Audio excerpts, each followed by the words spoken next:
Looking for a simple moisturizer na affordable at easy gawin. Perfect for dry and oily skin.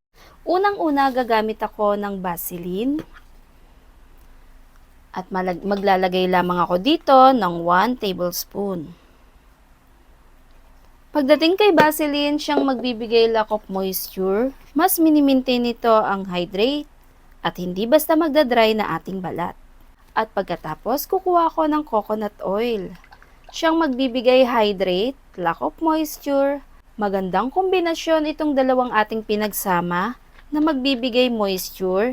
May iwasan ang ayaw natin dry skin, flaky skin o yung maligas-gas man sa ating balat. 1 teaspoon ang aking ginamit. At dito nga, hahaluin ko itong mabuti. Ayan. At pagkatapos, eto na nga yung datingan niya. Para siyang lotion o yung cream. At sobrang perfect na rin talaga ang texture nito. Maganda ito gamitin na binabalik sa lambot. Hindi magdadry ang yung balat. Sa paggamit at pag-apply nga nito, dahan-dahan lang natin ilagay sa parteng sakong o yung madalas nandiyan din talaga yung kumakapal din talaga yung ating paa dahil sa paglalakad. Nandiyan yung nagdadry, makapal na kalyo, at ibabad mo lamang ito. Makakatulong si coconut at Vaseline para sa ating maaligasgas na balat dahil binabalik nito sa moisture, lambot at kinis.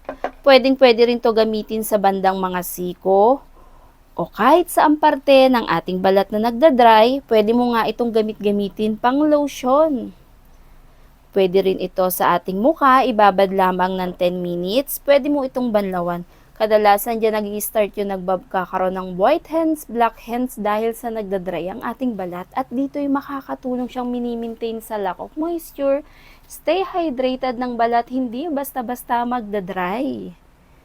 At heto na siya. Hayaan mo lamang siya overnight kahit sa mga kamay natin, nandyan yung maaligasgas na balat, makakatulong siyang binabalik sa lambot, hindi magdadry na ating kutis, maganda siya gamitin lalong-lalo na ngayon. Moisture, stay hydrated, lalo na ang radiant glow nito, ang kinis at lambot sa ating kutis. Follow, subscribe for more tips.